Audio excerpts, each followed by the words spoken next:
Good afternoon everyone. Last lecture में हमने डिबाय-हक्कल theory start किया था, राइट।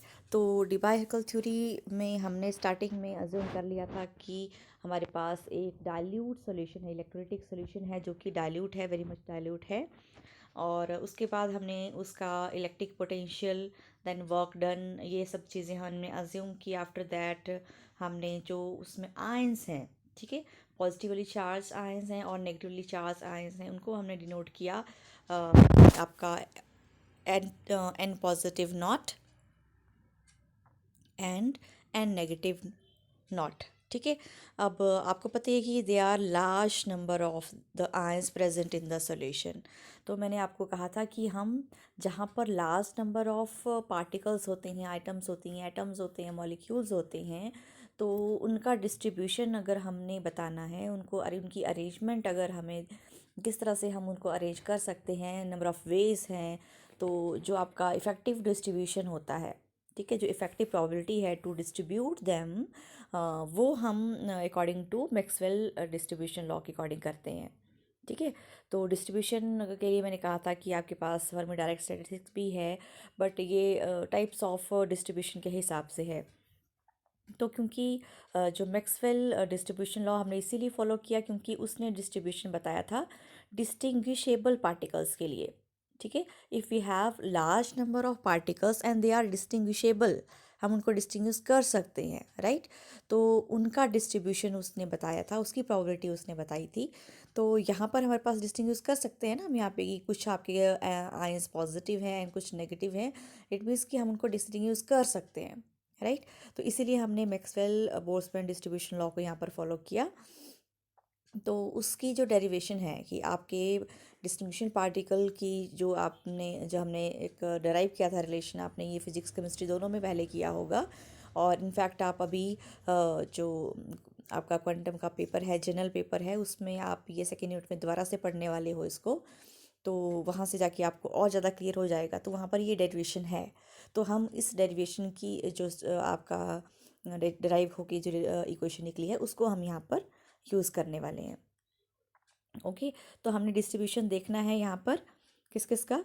एक तो हमारा कि जितने भी आपके नंबर ऑफ पॉजिटिव आयंस हैं, और दूसरा आपके जो नेगेटिव आयंस हैं, इनका डिस्ट्रीब्यूशन की इक्वेशन हमने लिखनी है according to the Maxwell distribution.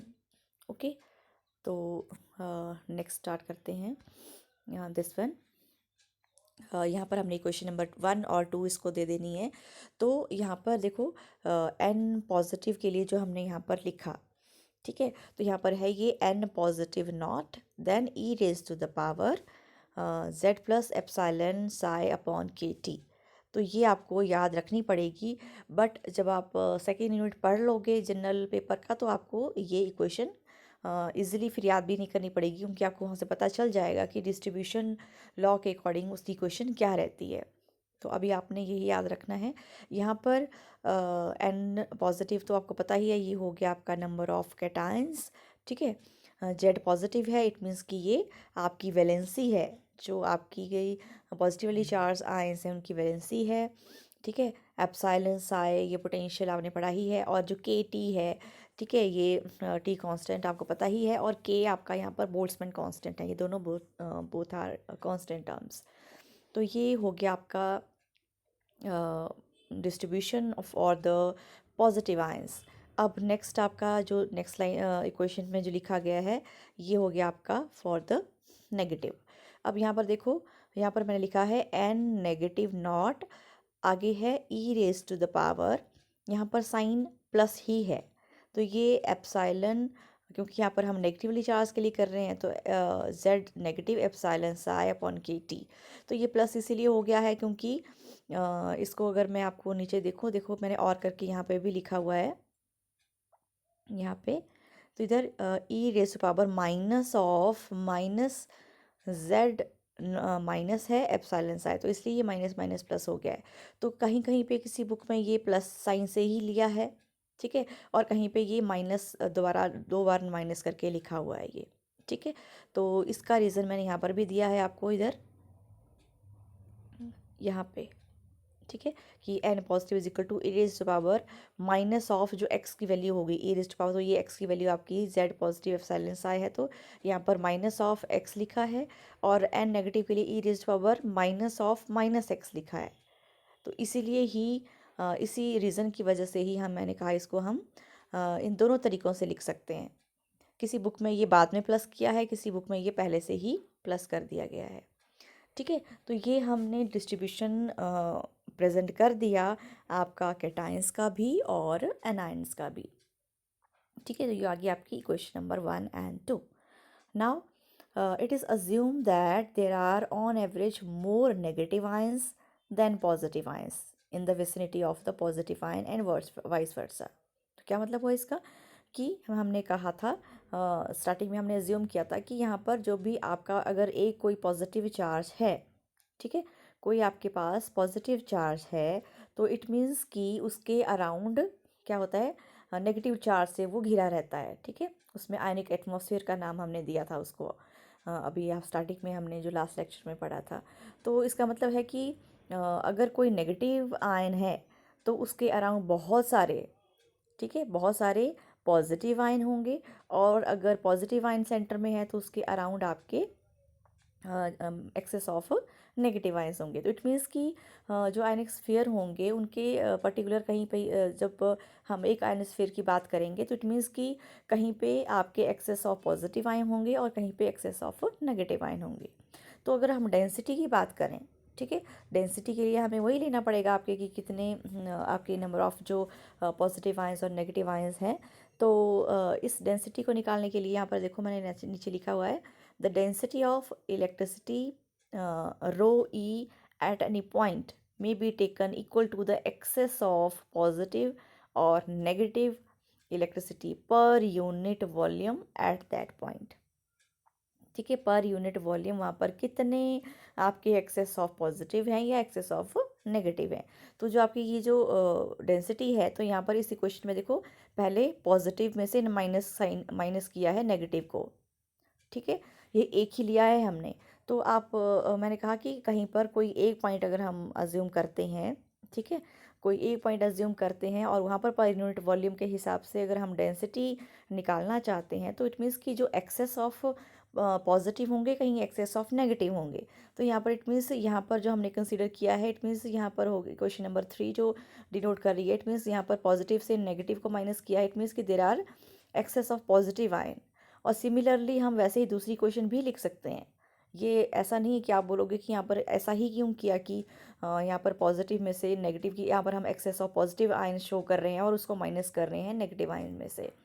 तो ऐसा नहीं है, हम सिमिलरली दूसरी क्वेश्चन भी लिख सकते हैं, बट फॉर अ पॉइंट हम कंसीडर कर रहे हैं कि मान लो किसी एक पॉइंट पे हमने डेंसिटी को बताना है, तो उसके लिए हम जस्ट क्या कर रहे हैं कि हमने ये लेके चले यहाँ पर कि हम एक्सेस ऑफ पॉजिटिव आयंस हैं और उसमें से हम फिर इसमें नेगेटिव को माइनस कर रहे हैं। ठीक है, तो ये होगी आपकी question number 3। Now substituting the value from equation number 1 and 2 in equation number 3 means जो भी आपकी ये डेंसिटी की इक्वेशन है, तो इस डेंसिटी की इक्वेशन में हमारे पास देखो वैलेंसी हमें नहीं पता है, अभी एप्सिलॉन हमें नहीं पता है, हमें एन पॉजिटिव और एन नेगेटिव की वैल्यू तो पता है, तो वो हम इनमें इसकी और इसकी वैल्यू जो है वो पुट कर सकते हैं। ठीक है, तो ये एन प्लस और एन नेगेटिव की जो वैल्यू है हम यहाँ पर इक्वेशन नंबर 1 and 2 से इसमें पुट कर देंगे। राइट, तो यहाँ पर हमने सब्स्टिट्यूट कर दी आपकी इक्वेशन नंबर 3 में। तो यहाँ पर देखो ये आ गई आपकी, यहाँ पर हमने पुट की और इधर, तो इसको ध्यान से देखना है। तो सबसे पहले हमारे पास यहाँ पर ये है एन पॉजिटिव, तो एन पॉजिटिव की वैल्यू मैंने ये लिखी। एन पॉजिटिव के बाद जेड पॉजिटिव है तो जेड पॉजिटिव वैसे रह गया, एप्सिलॉन वैसे है, एप्सिलॉन मैंने वैसे ही लिखा। ठीक है, तो हमने ये एन पॉजिटिव की इतनी जो वैल्यू है, ये वैल्यू इक्वेशन नंबर कहाँ से आई है, इक्वेशन नंबर 1 से। इस इक्वेशन नंबर 1 से हमने ये वैल्यू यहाँ पर पुट कर दी। आगे जेड पॉजिटिव और एप्सिलॉन आपका वैसे ही रह गया।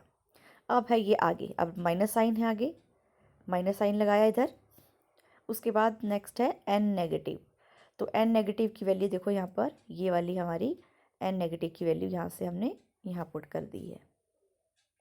ठीक है, तो यहाँ पर ये एन नेगेटिव की वैल्यू हमने यहाँ पुट कर दी। तो यहाँ पर आगे क्या है, आगे है आपका this one Z negative and epsilon negative, ये वैसे ही रह गया।